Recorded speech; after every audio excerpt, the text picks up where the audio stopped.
Good morning and welcome to Living Well. My name is Ethel Poplampo and I truly, deeply apologize for the delay. It was due to some technical challenges. We promise we'll be good people starting from next week. We'll not do that again. As I mentioned earlier, my name is Ethel Poplampo. The show is Living Well right here on Metro TV. We are live on Facebook at Metro TV Ghana and also on Twitter at Metro TV GH. We are also on DSTV channel 277 and also on GoTV channel 170. We'll be right back.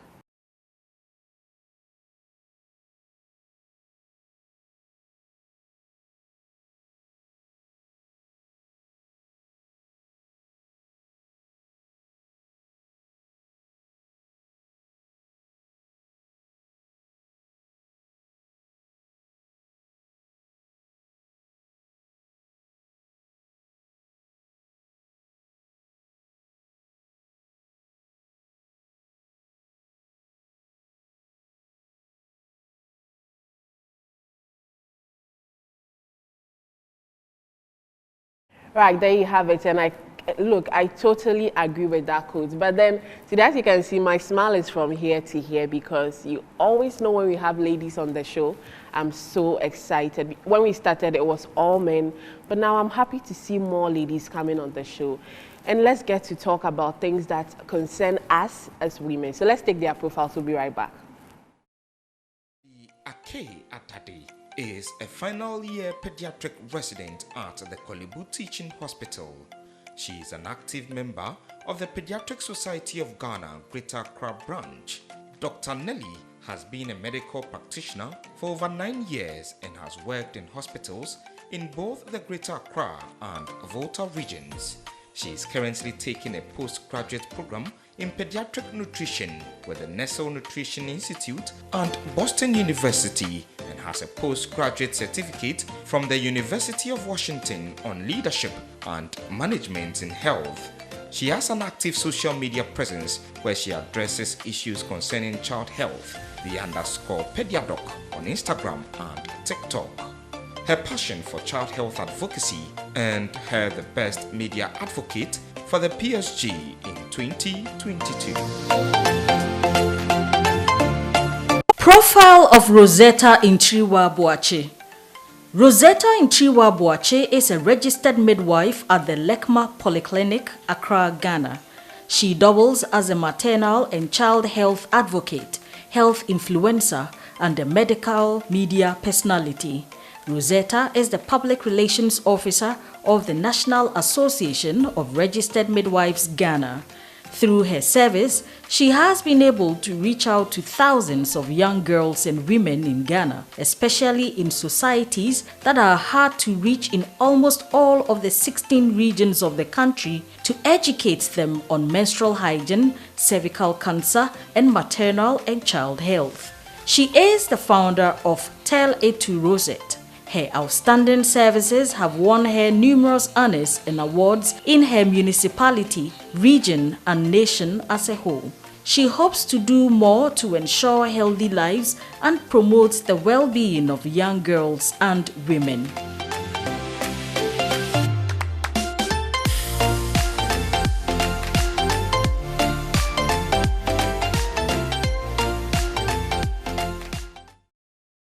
There you have it, my outstanding women today. We are going to talk about breastfeeding and all the misconceptions associated with breastfeeding. So ladies, welcome to the show. Thank you. I don't know, let's start from the beginning because I'm quick to jump to the misconceptions, but let's take baby steps. Let me start with you. When we say breastfeeding, is it just shoving your breast into your baby's mouth for them to survive? Is there technicalities to breastfeeding? What exactly is breastfeeding? What should we be doing when it comes to breastfeeding? Because I do understand that in the advanced world, we have breastfeeding coaches that help you breastfeed. And I'm thinking, listen, is it not just to feed this child, put this thing in the child's mouth? So what is breastfeeding? What should we be doing? Okay, thank you very much.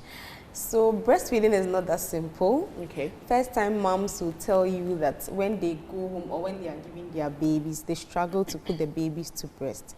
It's not just about putting the baby to the breast and then just like that the baby will suck Okay, so even in putting the baby to the breast, there are things you have to look out for. The positioning and then the attachment. You could hold the baby and put the baby to breast, but the baby will not latch on properly to the breast. And so, when we say latch, what is that? So baby holding onto the nipple and the areola well to suck.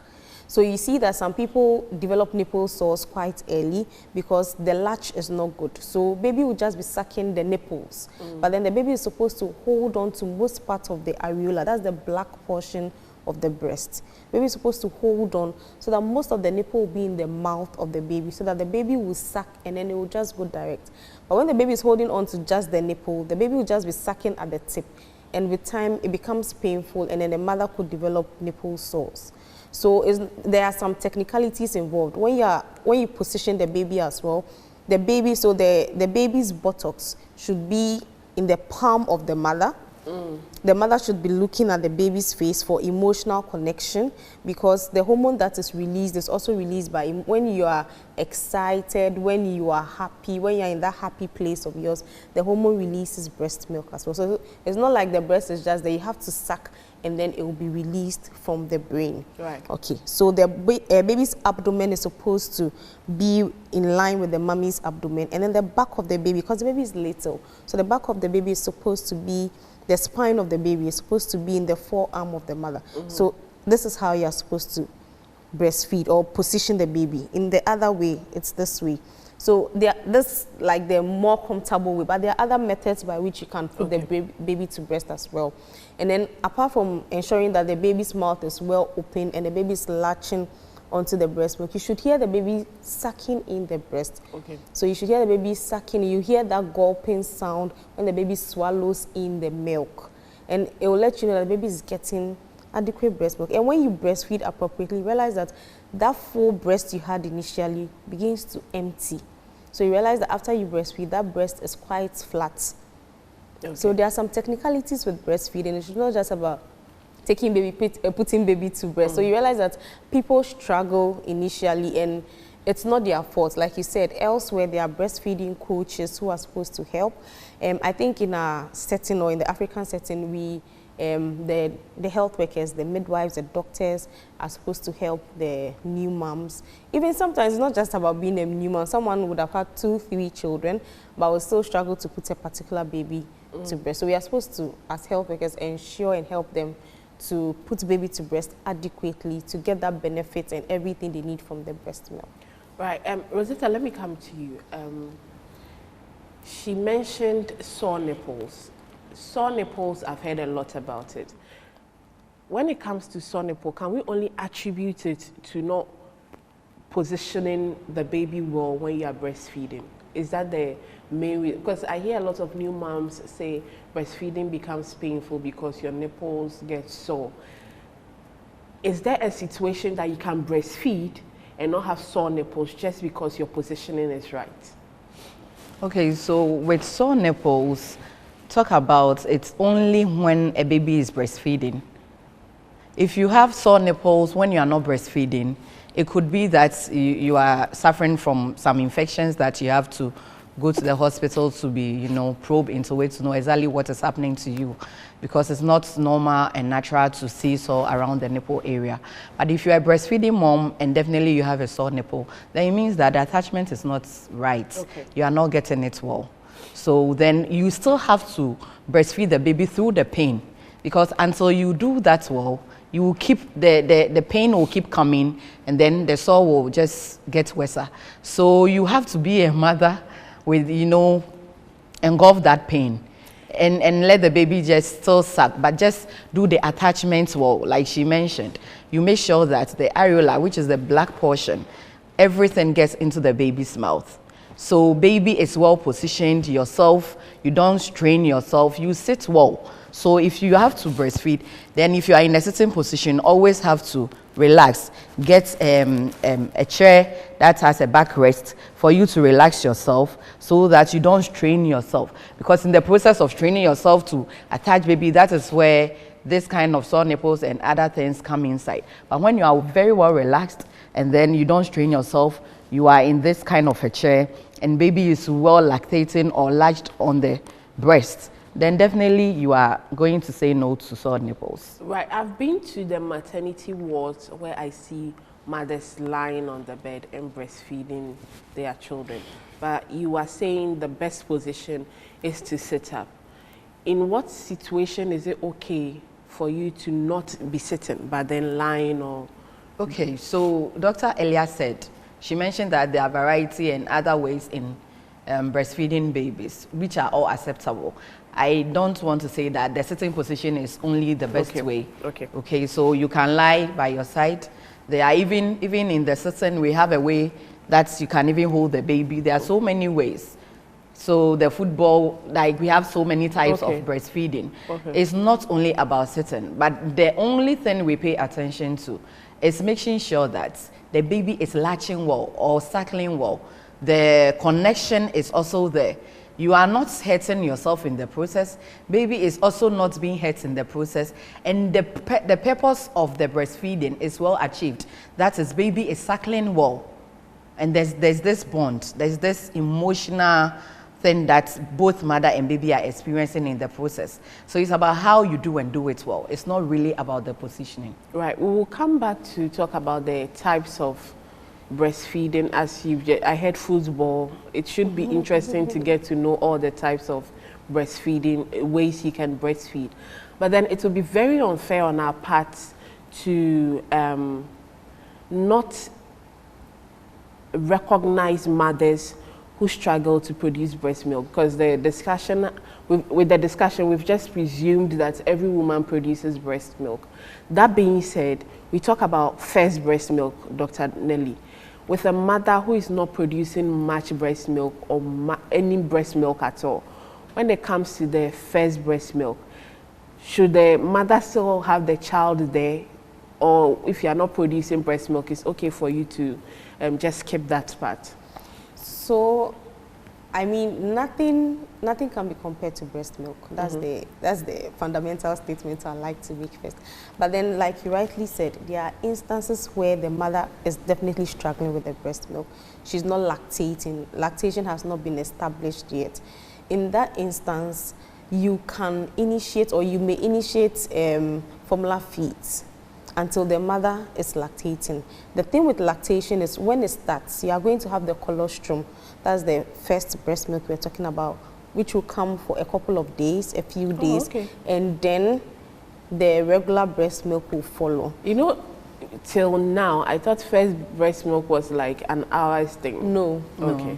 So the colostrum is yellowish in nature, and it's creamy. When you see the colostrum, you know that this is different. It's creamy, it's rich in nature.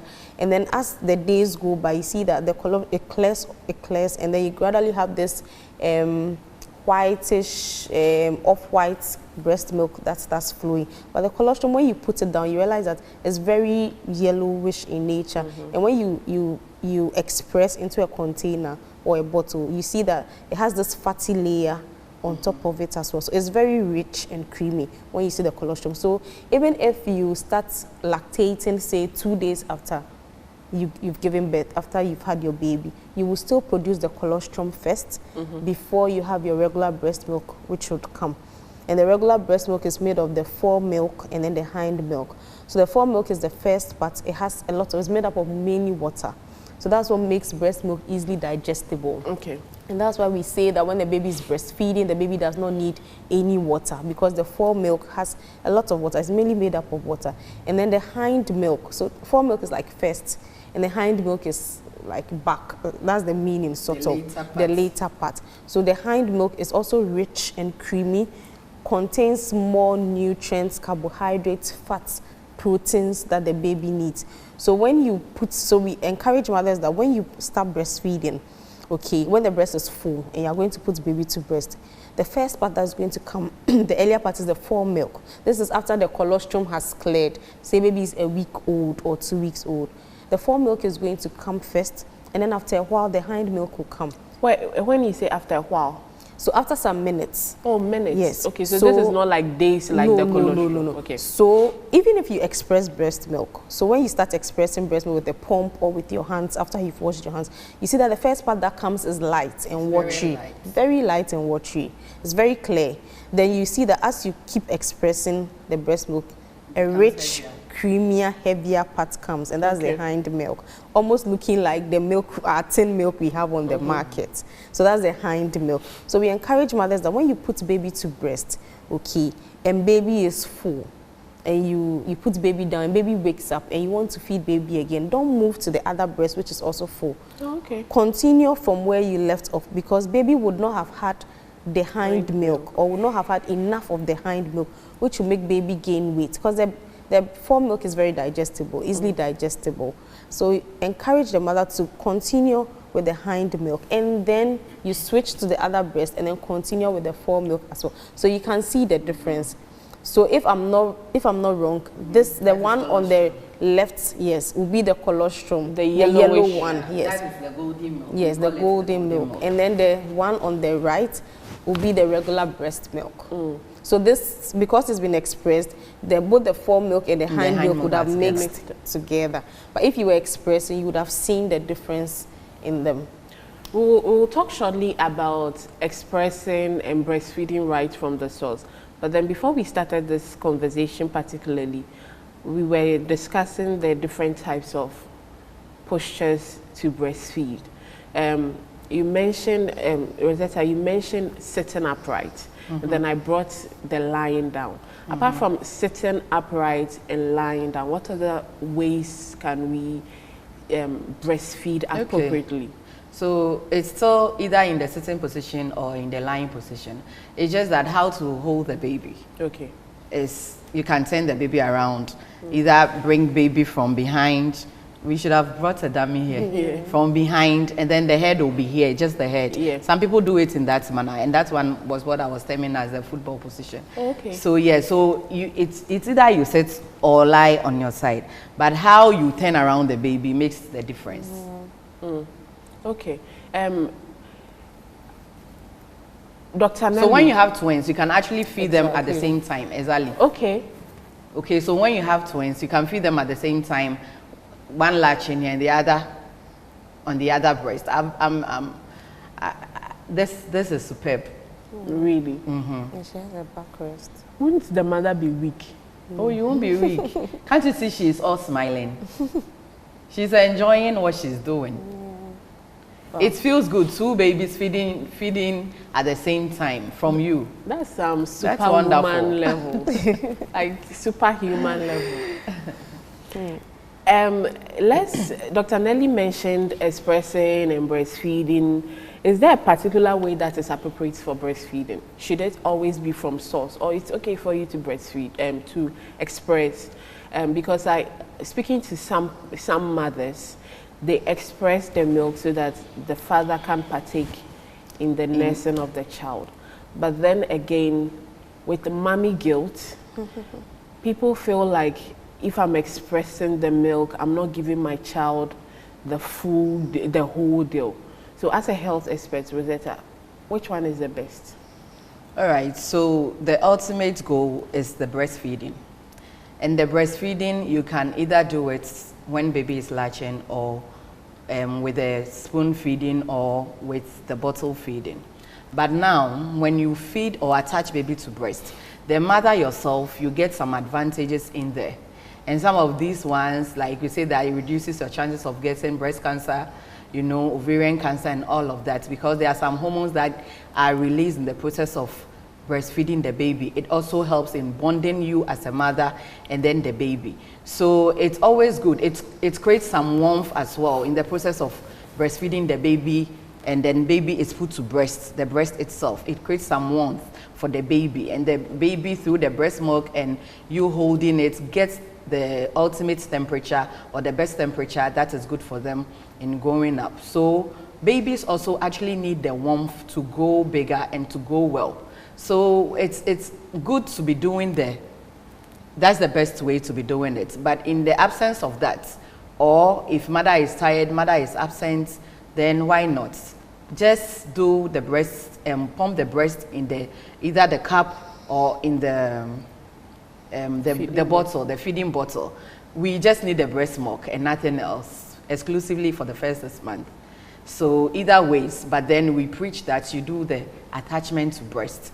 Don't say that you don't want the breast to sag, and because of that, you are not going to put baby to breast. Because in the process of that, you yourself, you lose some things, and then some joy as a mother. You know, some of the things you need to experience them, apart from the best, the benefits you get as a mother too, you need to experience them.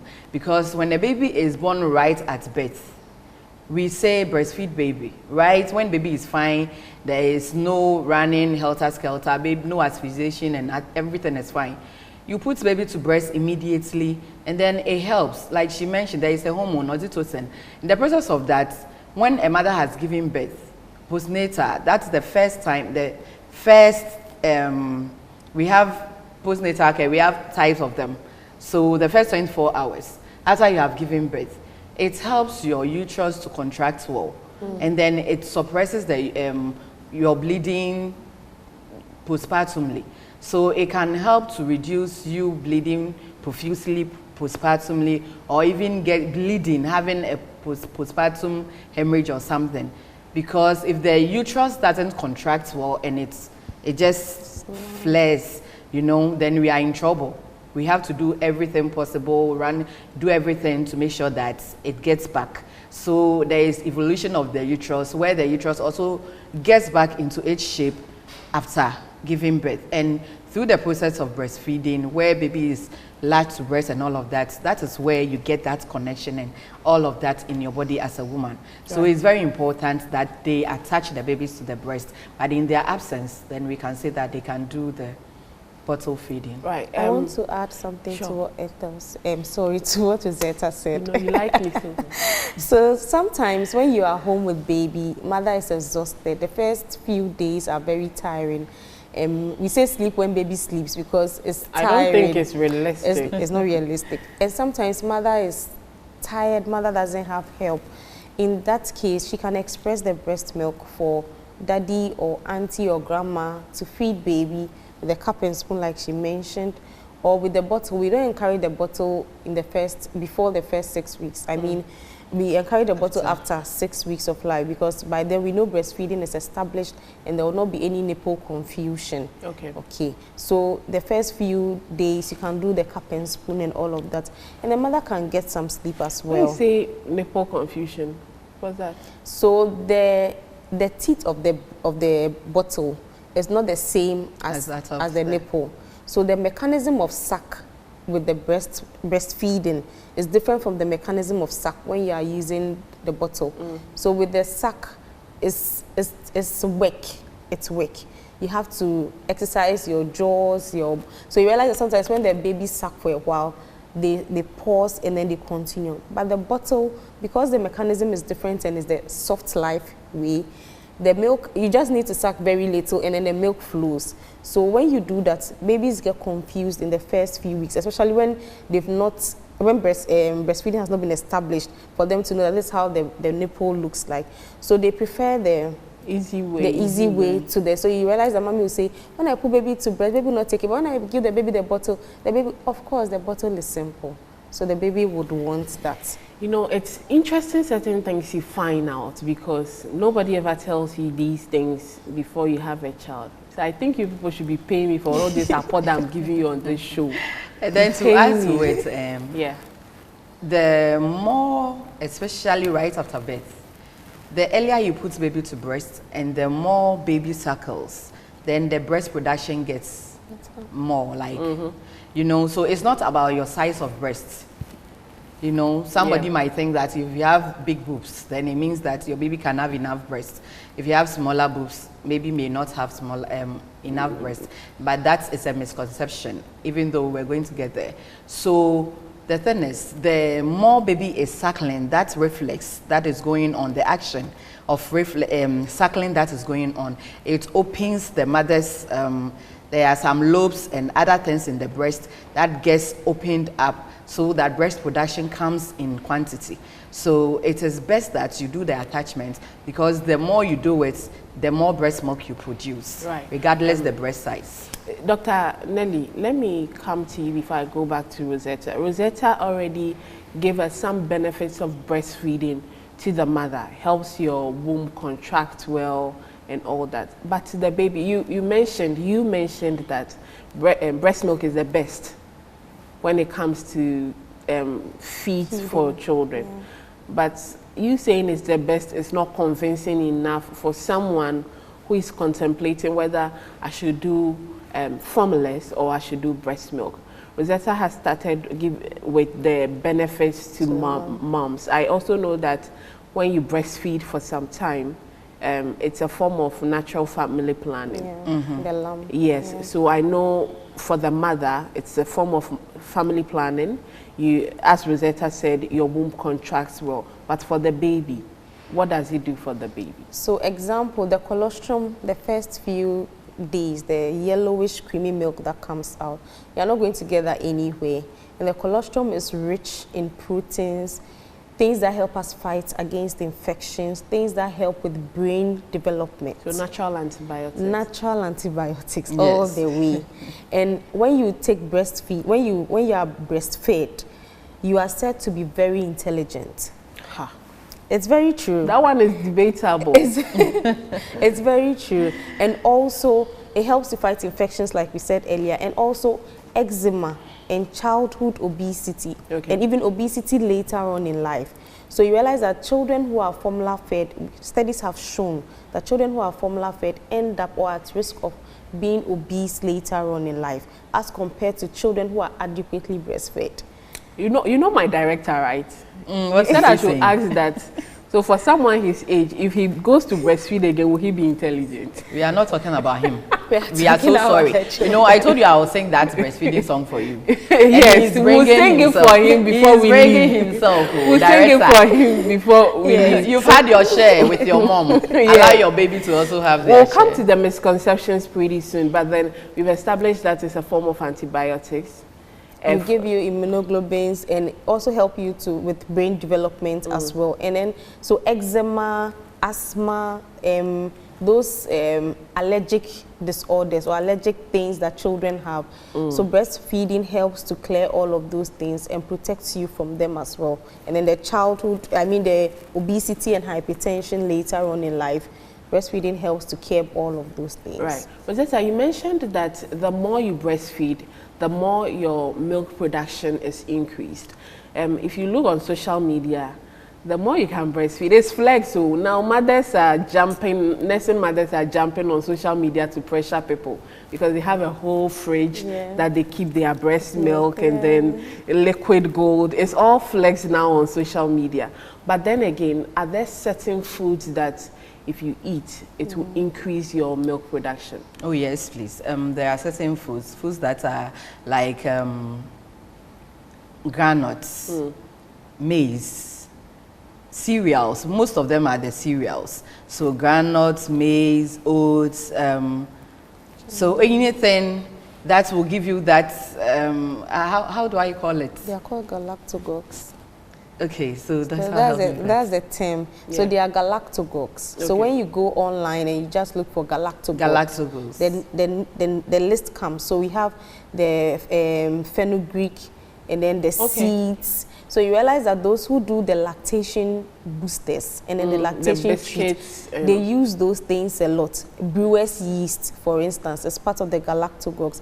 And then we have the oats, like she mentioned. So you realize that most of the people on the market who do the lactation treats, most of them have oats as the base because it helps a lot. Ginger is a galactogogue as well. So when you eat ginger, it helps with breast milk production as well. Dark chocolate is part of the list as well. So you realize that sometimes, so when I was taking lactation cookies for both my sons, my husband would say, hey, you are using this lactation treats to enjoyment. You are taking dark chocolate, you are taking lactation treats, and then you are taking brewer's. I'm like, please, it's for the baby. So, you know, so I don't mind sharing so that you can also express milk for me. All right, so not all mothers can get this black chocolate. Yes, I was just about no, to ask. she has it, so she was Soft enjoying life it. level. She was having a soft life then. But you know, our mothers, you know, at the peripheral, those who are not good, like, you know, middle income and like poor people. They can, you know, when you are eating anything that has maize content, that has oat content, the ga kinke, the ones after they are done with the ga kinke, the ehunsuo no. There's a name How for do we call it? Is it the stock? I don't know the The name. stock. So that's stock. Is it otinshi or so? There's a name. In Ga? Yeah, there's a name. Okay, I don't know. Maybe I'll ask my. Yeah. I'll find out from here. So there is the stock after you have finished cooking. That thing, when they drink it, it does magic. It helps them, okay? And then people, some of the mothers will also tend to chew in a browning katse, the one that is fried and sold on the market.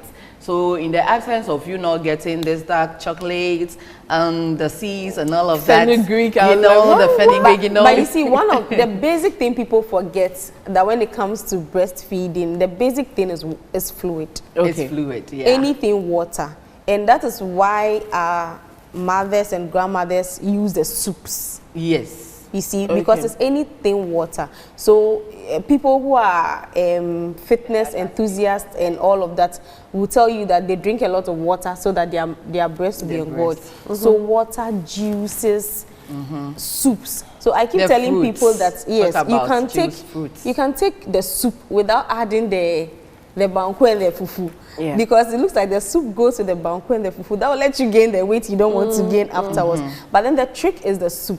So if you can take lots of soup, if you can take lots of water, just water. The rice puddings. I mean, anything water. See, anything water with lots of fluids. It will help you with breast milk. So even that one alone is good for everyone. But we don't want to drink water. Okay, I spoke to a friend who just had a baby, and not to advertise for any brand. She said when she delivered, they told her to take a particular milk brand, mix it with water and drink. That will make her express more milk. And I was wondering, how do you take milk to give you more milk? She didn't give milk for like 2 weeks, and she was getting worried. That being said, what are some of the facts about breastfeeding we should know before we even think about having children? What are maybe two from you, two facts about breastfeeding that we should know before we So, like I mentioned earlier on, it doesn't matter your breast size. It's about how well you do it and attach baby to breast. That is going to bring the breast production. There are some women too that naturally they will try, and so the breast production is not taken up. It could be a hormonal imbalance, or it could be anything that is wrong with your system. So with those people, they have to go to the hospital to seek medical care, because we have medications that we give to them to help in breast milk production. So like what you are saying is new to me, that if you mix this baby fees with water, maybe doctor knows about it, but I don't know. I haven't heard about it. No, powdered milk, the normal sachet powdered milk. Oh, okay. You know, mix it with water and drink. So we are saying it's liquid, anything liquid. It's about water. So she should be drinking lots of water and all of that, but then it's not really about whatever you mix in there. Okay. Just get it right. Dr. Nelly. So 2 facts about breast more. I'm not even limiting you. Take it away. 2 facts about breastfeeding. So breastfeeding is pleasurable, but can be painful if you don't do it. I was waiting for that part, because when I was researching and speaking to my friends, that was a lot of the yeah. That's what nobody tells you. It's very painful. So when you said pleasure, I was like, okay, this people were lying. Pleasurable, but I was going to add the second part because I was really waiting for it. So it can be pleasurable. It's pleasurable. I mean, it's. Do you think so? When you are breastfeeding and you experience that letdown reflex, and you are looking at your baby and your baby is smiling and you are smiling, it gives you some form of that's motherhood. Exactly. It gives you that pleasure. satisfaction and pleasure. it gives you, you feel privileged that you are also getting to experience this. That's why when she said, this is something you need to experience, I was very happy because it's something you experience and it gives you so much joy. But it can be painful. And that's the part people don't like to share. It is painful. It can be painful if you don't do the right things. And especially when you have the sore nipples, trust me, it is painful. Even with the nipple shield, people still complain. Exactly. And it can get so, you need to experience that part also. You can cry. You would be breastfeeding and crying. Because you are breastfeeding through the pain, and at every point when the baby sucks, you feel a part of you is being sucked away. It's so painful, and you cannot say you are going to deny your baby breast milk because you are in pain. That part is so painful, and I'm in a mother's group where they will tell you that you feel like crying, and sometimes you just have to cry and let the tears come. So it's pleasurable, but then it can be painful, and that's the part people don't share with other people as well. Breastfeeding is draining. It is draining. It is time consuming. I mean, especially the first few days, first few weeks, your whole life is centered around a particular human being. And so it is like your routine is scheduled around the person. You cannot do any other thing or very little things around the baby. It's like everything is around the clock for what the baby wants. So when baby wants to feed, you must be available to feed. When baby is awake, you must. And so it's time consuming. So sometimes that's why we say when you sleep when baby sleeps. And sometimes it doesn't work because when baby sleeps, you too, you want to go online and check what's happening. And sometimes you feel, oh, things are happening around you. You are not going out. You are not mingling. And you even for mothers who don't have help, when baby is sleeping, then you have to catch up with chores and all that. And if you have older children, you have to attend to them as well. Because older children, at a point, the sibling rivalry comes in. So mommy is giving this baby all the attention. So I also want some form of attention. And you see them putting up some attitude when baby comes in, crying or necessarily throwing tantrums. Hitting the baby. I experienced once recently, my heart flew out. I'm like, it's not that deep. I know, right? So my first son actually put a pillow on the brother, on the younger brother. Yes. Seriously? Yes. The one I'm talking about, so I was holding the baby, a friend had a baby. So I was holding little baby, and then the big brother was coming. I thought he was coming to hug me. Just got to the baby, pop, the baby. I was like, anyway, on that note, let's take our first break. When we come back, we'll jump right into the misconceptions. Don't go anywhere.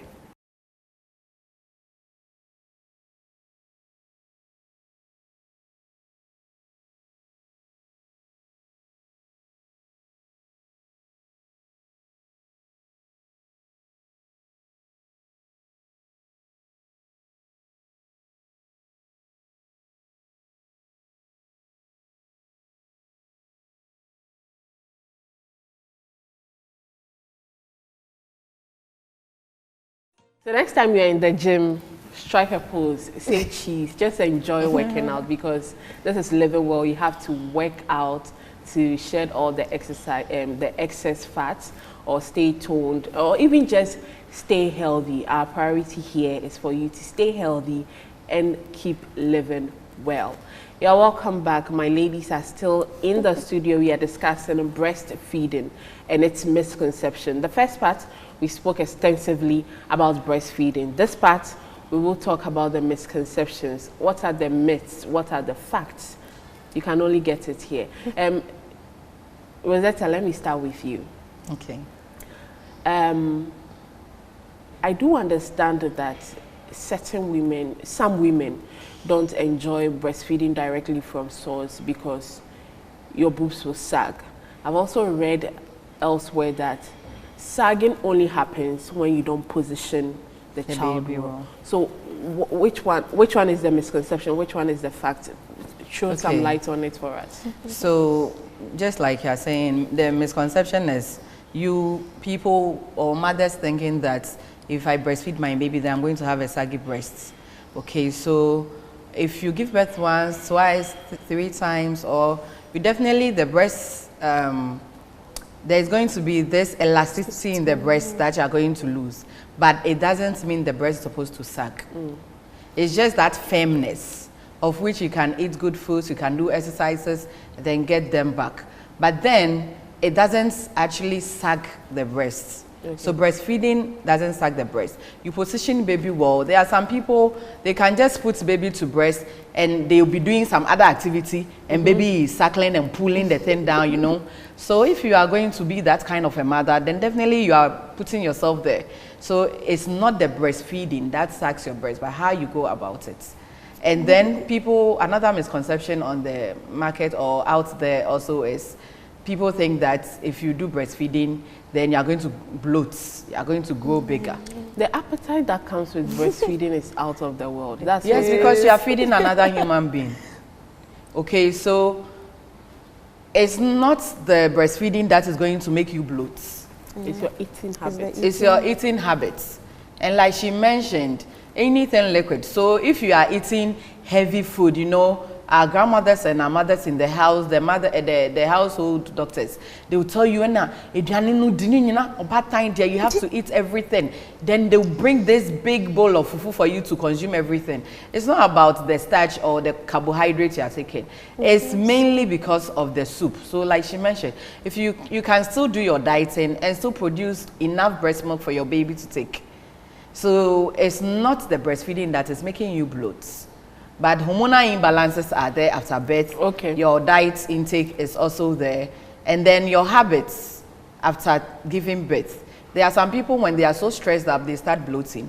And so in the process of, because breastfeeding, like she said, is work on its own.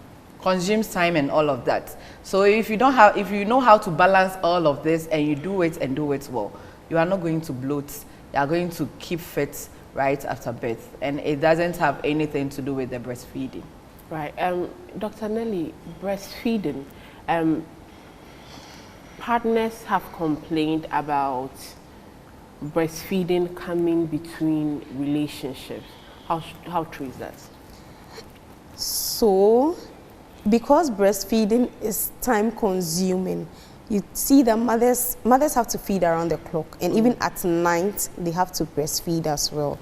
So you realize when the other partner wants to get intimate in the night, that is when mother has carried baby and is putting baby to breast, but she cannot deny the baby because she wants to get in. So such things you have to plan around it. You have to try and find ways of spending intimate time with each other.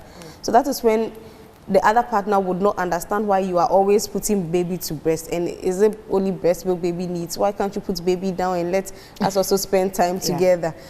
So it's good that fathers also follow mothers to antenatal and postnatal services so that they get to learn some of these things as well. So that is when you'll be complaining that the breastfeeding is coming between you and the mother. But you can find ways of helping her. And I just thought about a way. That is when you express that when baby is crying, you give it to father. And father can, so father can feed baby so the mother can get some time to rest. And then when she's well rested and you come around, you guys can converse, get intimate, talk, and catch up with each other. But if she's always exhausted, she has to do house chores, she's breastfeeding, and you're not helping her, definitely you would complain that the breastfeeding is coming between the two of you. But it is time consuming, that we cannot deny. Right, Rosetta. The breastfeeding is not for the fathers. It's not. The breast milk this is only for the baby. that you are, there's one it's guy. only for the babies. There's one guy in the newsroom called Wesley Mike.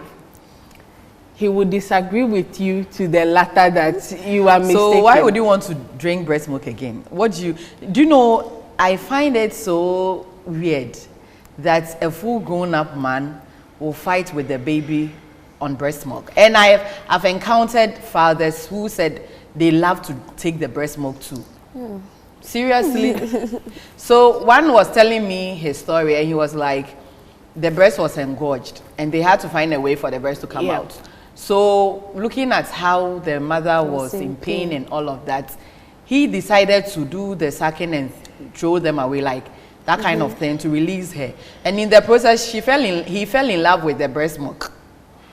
You blame him. And then because of that, if baby will suck me too, I will suck. It's not for you, oh, daddy. Breast milk is not for Personally, you. I don't have a problem with somebody, a grown man, taking breast milk, but just don't drink the baby's milk. That is why there is a confusion, because I think breast milk is liquid gold. You can have a lot of supply and then at a point you are not having supply again. So even if you are expressing and putting in the fridge, it's not for an adult, it's for the child. I feel like if we can take animal milk, taking human milk shouldn't be strange or disgusting, but just know who it is for. It is not for the adult, it is for the baby. Rosetta mentioned engorged breast. That's one of another painful thing when it comes to breastfeeding. How do we deal with engorged breast? Because there are a lot of home medicines to grind this leaf, put it on it, do this, do that. What is the appropriate way to deal with engorged breast? So when the breast is engorged, it could be because baby is not sucking enough, or sometimes a duct in the breast is blocked. So it's preventing the milk from coming out as it should, and so it becomes engorged, and it's very painful. Like you rightly said, if it's not handled, it could lead to mastitis and all of that, which will become more complicated.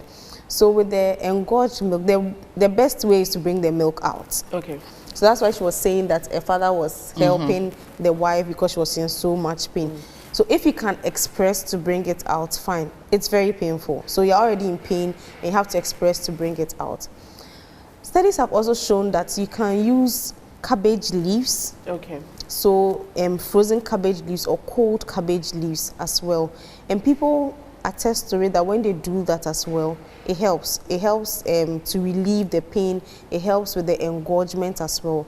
And sometimes even expressing with your hand, gently, gentle massage, or even putting a warm compress on the breast. So maybe a towel that you have warmed, or yes, so let me use a towel that you have warmed and you put it on it gently. You see that the milk will be coming out as well. So the ideal thing is to get the milk out so that you are relieved. So whichever appropriate way you are going to do that, that will work for you. It's fine.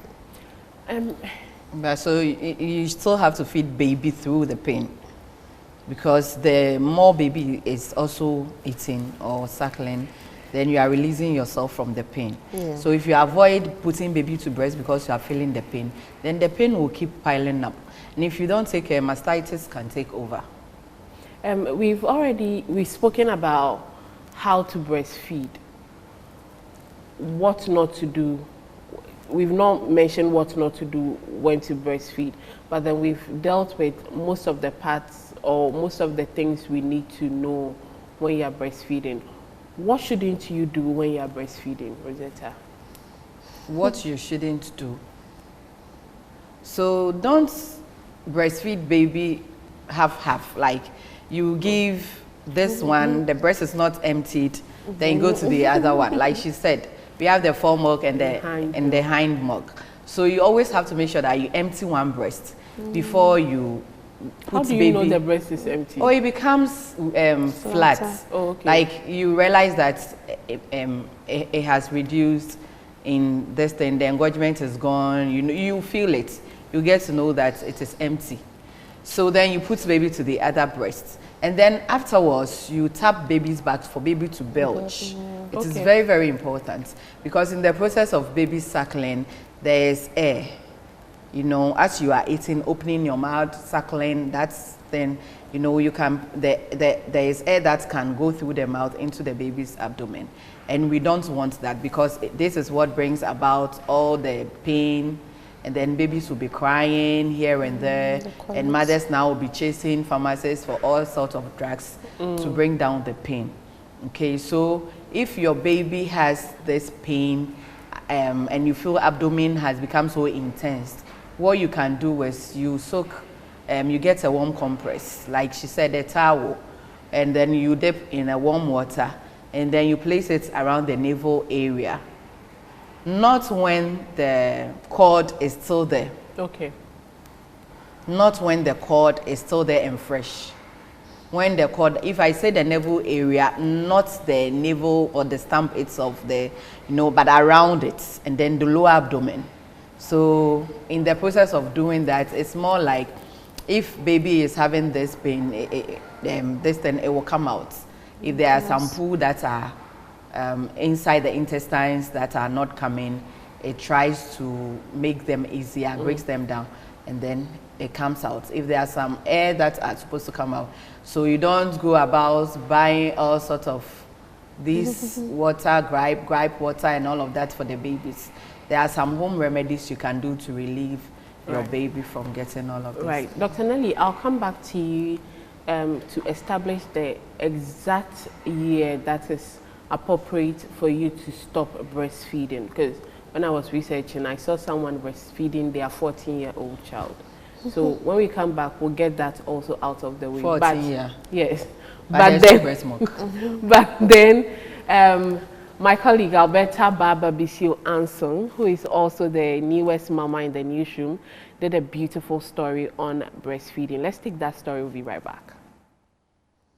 In the misconceptions, we've not cleared a lot.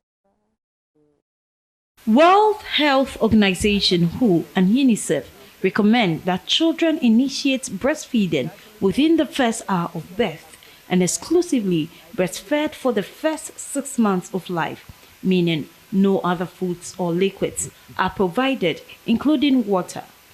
WHO says it is working to increase the rate of exclusive breastfeeding for the first 6 months up to at least 50% by 2025. Here in Ghana, only 43% of babies are breastfed exclusively for 6 months, according to statistics. Dr. Sasante is the Senior Nutrition Officer at the Nutrition Unit of Bridge Hospital. She has been explaining the importance of breast milk. So breast milk is the ideal nutrition for a child. It contains all the nutrients the child requires for the first 6 months of the child's life. It's loaded with high antibodies to help the child's immune system fight against infections. It improves cognitive development of the child. It is safe. It prevents type 2 diabetes in the child. For the mother too, it serves as a family planning method for the child. It also lowers the chances of ovarian and breast cancer in that of the mother, and also prevents cardiovascular diseases. As a first-time mom, I was encouraged to do 6 months exclusive breastfeeding for my baby. Career women like me have only 3 months maternity leave before they resume work. Well, let's find out from other corporate women on how they combine work with breastfeeding. I was not able to do the full 6 months. So I had annual leave that I added to my 3 months of maternal leave, So that was the 4-month leave. So for the 4 months that I was home, baby was exclusively breastfeeding. I was giving baby breast milk totally. But after the 4 months that I had to come back to work, I had to add formula because the pumping alone is not enough. And for work, I have to come to work, and then initially you're supposed to do 8 hours at work. But I was having 1 hour break to breastfeed baby, and because I don't come to work with baby and I leave him at home, I have that 1 hour to close. That is 7 hours. So it means when I come to work, at least by 2 p.m. I have to close. And looking at the distance, it means I'm getting home like 4. So the breast milk alone is not going to be enough. I realize when you come to work, your breast gets full because thankfully though I had a small breast, but I had a lot of breast milk.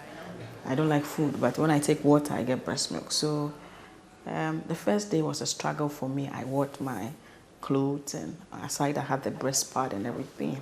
So then when I go home, I discussed with my husband. I said, okay, it's going to be a struggle, but let me give it a try. And I first looked for an ice chest, a mini ice chest. Then I did some ice blocks. That was the first thought that came to mind. So I got my stuff, my pump, I packed it. And having a little car and the baby in there, you have so many things in the car. So then I organized it and I came. So lunchtime then, I have to quickly go express and pour in the pouches and then put it in the ice chest with the ice block. They also share with me how they were compelled to send their babies to early childhood school at the age of 3 months. It was stressful, but an interesting one. It's rather unfortunate. My mom was not available here, so it was a bit tough. 3 months I had to rush back to the office, so I had to look for a very good daycare that could take care of my child. So at 3 months, 2 weeks, I had to take the first one to school. It's a tough one, you know, because 4 o'clock you are in a hurry to go, and if you don't get there early, the daycare would also charge you because they close at 4. And you can imagine when 4 o'clock you are chasing through the traffic, trying to make sure you meet your 5 o'clock and all that. So I did it for 4 good months. And then 4 months, I think 3 weeks. And looking at my distance to my workplace, I can't leave my child because I close at 5, coming to Northridge to Kaswa. So we had to look for a school around the company, my workplace, and then we take our child there. I took her to a nearby school, and then when it's 12 o'clock, when I take her in the morning, I had to breastfeed her, and then 12 o'clock in the afternoon, I'll still go there and breastfeed her, then close at 3 o'clock, and then go and breastfeed her again. Very first week I took her, I went to pick her from school, and then I realized the mouth, she has got hurt. Today you see a scratch on her hand, tomorrow this. And my husband was like, hey, to get to a time, the eye. And if you don't take care, where are we going to? You can't do anything about it. They've already destroyed the life of this young girl. These mothers tell me how extending maternity leave for 6 months will help new mothers. Dr. Asante has joined calls to extend maternity leave to 6 months while urging corporate organizations to create a breastfeeding-friendly environment for mothers. You give birth, they tell you to have an exclusive breastfeeding for a baby for 6 months. But here lies the case, you work, and then in the Constitution of Ghana, you have 3 months leave. It would be prudent for it to be extended to match up with the breastfeeding months that we have been giving at the hospital. That would really, really help. If not, you would keep recording cases or issues of breastfeeding mothers not being able to do the exclusive breastfeeding. I'm an example of that. I was not able to finish the 6 months because of work. It's a very laudable idea because at least it gets the mother the chance to practice the 6 months exclusive breastfeeding. Because with some, initially the breast milk doesn't even start to lactate in the initial week, some for a week or 2. But when it starts, then the baby also gets the chance to start sucking the breast. To this point, we've got to know that breastfeeding is essential for babies and mothers as well. Experts are calling for 6 months maternity leave for new mothers so they can religiously take their babies through 6 months exclusive breastfeeding. Also, they have urged companies to create nursing rooms for new mothers so they can feel at ease taking care of their baby and working at the same time. Alberta BC Ansong reporting for Metro News, Accra. That was a very, very insightful and thought-provoking report. It has ignited a lot of discussions right here in the studio. Nelly, before we went, sorry, Dr. Nelly. Oh, don't worry, before we, I feel like we are besties already. Yeah. Before we went on the break, you were drawing my attention to the fact that we've not exhausted all the misconceptions. So let's take some of the misconceptions and then you speak briefly on the report. Then I go to Rosetta. She also speaks briefly. So one of the misconceptions I heard that I was intrigued with is that the right milk is water, and then the left breast is, the left breast has water, and the right is food, or yes, I think that's I've what mixed they it are up. saying. It's not they true. They said one is water and the one is food. It's not true. It's not true. So like we earlier on explained, the breast has both the fore milk and the hind milk.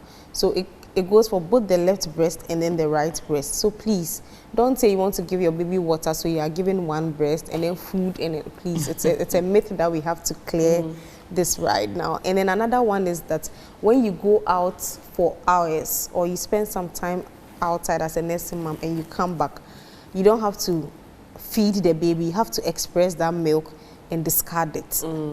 So this is another thing women also... Because of 2 days. You can express them. The milk doesn't go bad. And so you can express it. I mean, even if you are away, like we were talking about earlier in the studio, even if you are away from home and you can express the milk and save it or store it, that's fine. I've seen mothers who go for conferences outside Ghana and then their babies are back home and then they just carry their pump and other things. And then once they save they express the milk. And then when they come back, they come and give their babies the milk. When you say express the milk, there is a whole process to expressing and keeping milk so that someone doesn't do it the right way. Take us through the process of expressing and keeping the milk properly. I think that's what Rosetta was trying to. So you can express with your hand if you don't have the machine, the pump, or you can use the manual pump or the electric pump. So before you express the milk, you wash your hands just so you know that you are doing it under hygienic conditions. You clean your breast. You can use a wipe to just clean the breast, especially the nipple area. And then you hold your breast as if you are going to feed the baby. You get your clean storage container, breast milk container or storage bag. It will be good to do it in a storage container and then you can pour it into the storage bag. And then you express the milk. So you can use your hand and then just squeeze the milk out of the breast. And then whatever amount you get, when you feel your breast is lighter, you can then pour it into the storage bag. So there are storage bags as well. If you don't have the storage bags, one of the pictures that was shown earlier on the screen had the colostrum and then the milk in the storage bags. So there are different types. Otherwise, you can get a storage container. It's good to label it, the date you express the milk and the time, so that you know that I did this. This one was for the morning, from the morning session or the afternoon session or the evening session. So that when you are giving it to baby, you give the later one first. So if I expressed last night and this morning, if I'm going to give the baby, I'll give the baby last night's milk that I expressed as compared to this morning's one. And if you are keeping in the fridge, because that's the whole storage thing, if you are in an area where you don't have electrical problems or your electricity is secure, you can keep it in the fridge for at least 2 to 3 days. If you are keeping it in the fridge, it should not be let me use the layman's at the front of the fridge. It should be at the back, not the front, because we keep opening fridges in and out. You are taking water. 1 minute someone is coming to pour milk. So 1 minute someone is taking sugar. So the milk should be at the back so that opening the fridge in and out or frequently is not going to affect the temperature of the milk. If it's at the front, like we say it, is going, the temperature, opening is going to affect the temperature. So you can keep it there. Another way is to keep it in the freezer. So the refrigerator has the freezing compartment and then the fridge part. So the freezing compartment, you can keep breast milk there for even up to a month. And it will not go bad. And if you are going to keep it in a deep freezer, the one that is purposely for freezing, you can keep it there for up to a year. But then it is recommended that 6 months is fine, it's ideal. But you can keep it there for up to a year. So you see that outside where there are breast milk banks, they keep breast milk there in large quantities for months and years. And you see that even on social media, like you were saying, people were flaunting their milk storage. Yes, because they're able to keep it. You can dedicate a small portion of your fridge for the ones that. On social media is special. It's double door. They open it, you see. No, but you know how many people can afford that. So if it's not everybody. So even if it's just expressing 2 or 3 times a day and you're keeping it at the back of the fridge because maybe you are stepping out and then maybe you have to be fed anyways, then you can do that. You start small and then by the time you realize you are building your own small bank in your home, in your fridge. Let me quickly ask, if you are not putting the milk in the freezer or in the fridge or in the cold, if it's room temperature, how long can it stay? Room temperature, I will not advise beyond 24 hours. So room temperature, if you are keeping it down for room temperature, no more than 24 hours, ideally. So this is how you do it. So someone has used a container and then also has the storage bags as well. So these are available on the market. And and they are not so expensive. Initially, I thought the storage bags would be so expensive, but I think if you ask around, and some come in a pack of 20, in a pack of 15, in a pack of 30, depends on how much you want to. It's been a while since I bought some, but the last time I bought was going for 35 cedis or 40 cedis for a pack of 15. So this is someone's store as well. So you can start gradually and then build up with time. So you can save breast milk. So the myth about going out and then you can't come back and feed your baby, I don't think it's right. And also one other thing is that when you have when you are pregnant, when you are a nursing mother, say you have a young baby and you get pregnant, you don't have to breastfeed the older child. It's not true. It's not true. So that's tandem feed. You can actually have a new baby, and maybe your first child is say a year, and you have a new baby. You can breastfeed both of them. Right. We've not spoken about the appropriate age to stop breastfeeding, and we've not also spoken about the report. But then we are running out of time. Right. Welcome back to the show. Rosetta, Dr. Nelly spoke before we went. We are running out of time. 1 minute. Wrap up. Okay, so I'll wrap up with our breastfeeding song. Okay. Ma wo ba no no funcio, friti da o be wo no, de kosi bo so mensia, en fa bianca ho. Ma wo ba no no funcio, friti da o be wo no, de kosi bo so mensia, en fa bianca ho. No funcio tetia wontem, no funcio makrenyansa, no funcio ye mofradia, menye papa no dia, no funcio tetia wontem, no funcio makrenyansa, no funcio ye mofradia, menye papa